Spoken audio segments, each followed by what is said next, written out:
All right, this is part 1 in our training on learning how to design podcasts for online courses. We're going to first look at kind of what basic questions of what is a podcast, and then, the best ways to kind of design and implement them as we're moving along.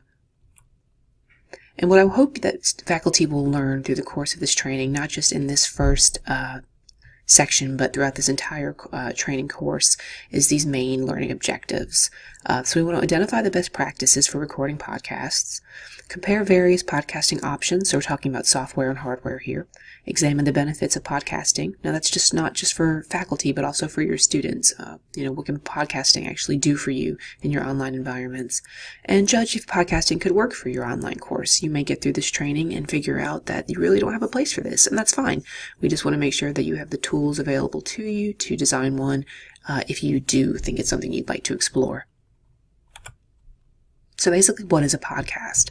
So it's an audio recording that can be downloaded or delivered directly to media devices. So what makes it different from just kind of filming or recording in general is the idea of this RSS feed. So an RSS feed, you might have seen this symbol here on your screen, this orange feed symbol icon. When you're looking at different podcasts, sometimes you'll see it for different web pages, or if you create your own RSS feed that will deliver content to you. It's pretty much just the idea that instead of you getting up and looking for information, the information is delivered to you. So for podcasts, people join things like Apple iTunes, or now it's Apple Podcasts, or Spotify, or Stitcher, or whatever your particular platform preference may be, and you subscribe to something that you find interesting. And every time a new update is delivered, every time that author creates a new podcast, you get a push notification telling you, hey, there's a new one here. Well, you can do a similar thing for your students. You can create a podcast, and every time you create new content that you want to be delivered, if they've subscribed to your RSS feed, they'll get a notification that it's there and it's ready for them to listen to. And we know that by providing more convenience to our students, the more likely they are to actually engage with the material you give them. So make it as easy as possible, right? So that's one of the main kind of differences between a podcast and just an audio recording. Also, the idea that a podcast is often serialized, so it's several episodes within a greater theme. So you can think of it like a mini-series, right? Like when you watch one of them on Netflix, there's several episodes, but they're all kind of dealing with the same content and creating a narrative. So even if your podcasts are very different in nature, it's not a bad idea to find a single thread to kind of weave through and connect them all, just the way that you do with your course. You want there to be something that kind of links all of the different ideas and content that you're delivering to your students to create a greater theme that provides more relevance. So podcasts right now are extremely popular. There are many, many out there, and as you're watching this, you may be thinking of some that maybe you listen to. I listen to many myself. I listen to one pretty much every day, and more Americans are doing the same right now. I think it's 6 in 10 Americans listen to a podcast on a daily basis. So some of the ones that are popping up for you here really run the whole spectrum of all the different ones that are out there. So there's fiction podcasts, horror podcasts, political podcasts, educational podcasts, sports, really anything you can think of. There's a podcast out there for it.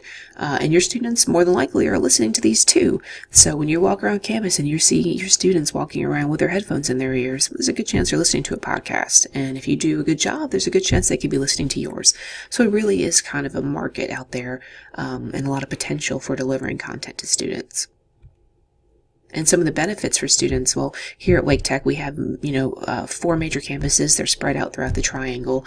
And often we have, the majority of our population of students here are adult learners, so they are driving. They're commuting from work, from home to campus. Sometimes, if you were unlucky in your scheduling, you might even have to go to 2 campuses in the same day to go to your classes. So we know students are commuting, and whether they're driving or sitting on a bus, they can pop their headphones in and listen to your podcast. So it is convenient and it is portable. We also know that it appeals to auditory learners, so not everybody learns the same way. Whether you believe fully in the idea of learning styles or not, there is something to be said that some people just naturally do better when they are looking at something visually, and some people absorb information better when they're listening only. So this is something else that, even if you don't want your podcast to be providing, original content solely, through a podcast, you could put up a slideshow, do your normal lecture like you always would, and then also give them a podcast in addition. So it kind of is another form of a deliverable to adult learners, which they're very grateful for.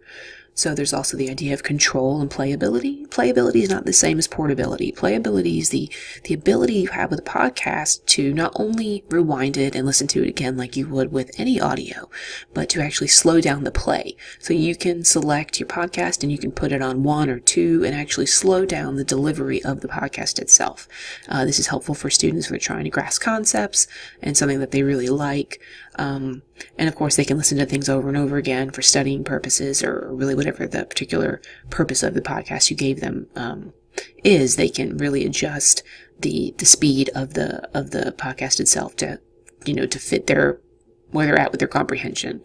And then the idea of instructor presence. So we know that it's a really big deal for students, and particularly adult students, to feel a connection with their instructor. When you make a podcast, they're literally hearing your voice in their head.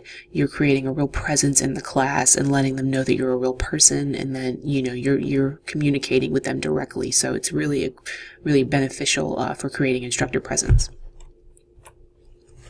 For instructors in general, the benefits are they can be really easy to create. Unlike video, where you have to put a lot of work in often, you can just record a quick audio. You don't have to put a lot of work in. Though I do recommend doing a little prep, and a little bit of post-production just to make sure you sound decent. They're pretty simple to make. So they're fast. If you want to give directions to your students very quickly, or you want to really go in depth over instructions, and you feel like they're not going to read a really text-heavy document, then put it in a podcast, put it in an audio, and let them listen to it. You don't have to be camera ready. With the faculty that I've spoken with, a lot of faculty really do not like seeing themselves on camera. Well, now you don't have to. You don't have to worry about getting up, doing your hair, putting on makeup, or whatever you feel you need to do to be camera ready. You can just do an audio recording. And I put instructor presence here because this is a benefit for instructors as well. You benefit from having a presence in your online course just as much as your students benefit from you having one. They're going to be more likely to be responding to your feedback and your criticism and your encouragement when they feel like you're a real person, and then hopefully that will give you some better grades. So there are many different formats, and I really think that even if you are personally not a podcast listener, you should really try to get into it. Download some of the more professional ones and find one that you do like, so you can get a kind of a idea of the style that you want to mimic. If you want to get good at something, one of the ways to do that is by mimicking the professionals. So that's really something that you can look for. And podcasting comes in many different formats, whether it's lecture, having on a guest lecture, an interview between 2 or more people, or a roundtable discussion, or creating a narrative. Many of the most popular podcasts right now are just basic narratives, storytelling, right? So storytelling is an art. It's been around for a long time, and that's because it really serves a real purpose. It has staying power for a reason. So don't be afraid of exploring that aspect of podcasting either. And then, as listed on the page, you're going to see soon when we talk about recording and creating, you want to make sure your podcasts are actually relevant. So they're effectively pedagogically integrated into your course. So they serve a purpose. So when you're creating a podcast, talk about why it's important for your students to listen to it. Give them objectives like you would with any learning deliverable. Let them know after, while you're listening to this, what they should be looking for and what they should be walking away from it with. And really kind of integrating it into the lesson as a whole. Don't just kind of stick it in there and make them make that connection themselves. Make it relevant, make the connection really transparent, and incorporate it into their students, into the students' learning and studying habits. So you really want to make sure that you're being clear about the purpose of the podcast and how much attention needs to be paid. That being said, nothing you do is superfluous, but at the same time, be clear when you're telling students, hey, this particular podcast is supplemental or it's review. It's meant to aid you in something you've already done. Or if I'm delivering you original content for the first time in this podcast, you need to sit down and take notes. So just make sure you're kind of being clear about the purpose and the function of the podcast and what students should be getting from it. And then one of the other things to take into mind when you're designing is the purpose. Is the purpose of your podcast substantial? Is it supplemental, or is it creative? Substantial meaning, is this the first time you're delivering important content, right? Is this a lecture? If it's a straight up lecture, if it's something that's really, really important that they comprehend.